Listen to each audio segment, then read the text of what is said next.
Manje Brian Khosingeza umcondo wakho ukhona and ubhaya when it comes to igazi la iphola Yeah. yini into engachuniwa ukuze i-drugs lingabi ibhaya because siyabona ingcosi zanoKhosingeza omunye mangithi la igazi ngathi ingcosi asabhema inyawo but hayi mfana Crystal meth. so singenza kanjani to prevent that thing? Yabona the only way to prevention prevent Brian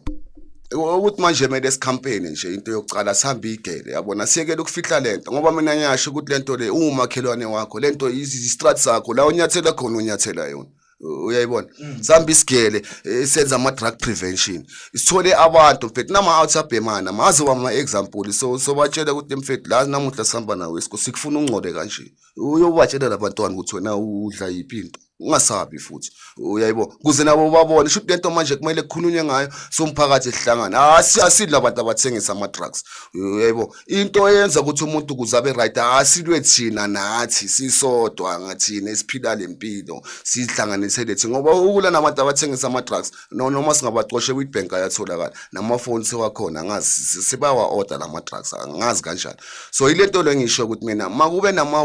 awareness campaign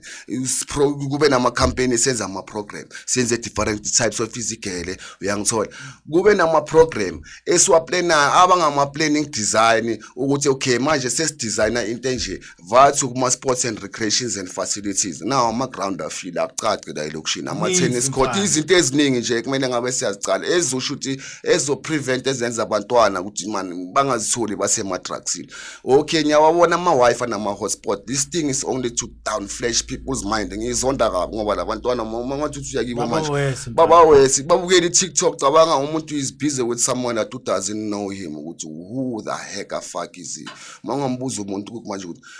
could you just please clean your ancestors clean akakwazi nokuyithakazelela yena lo muntu lo mara uyakwazi ukuthakazelela ulili wayini i-rhyme lakhe uyayibona iyona le TikTok le yenzani ya downgrade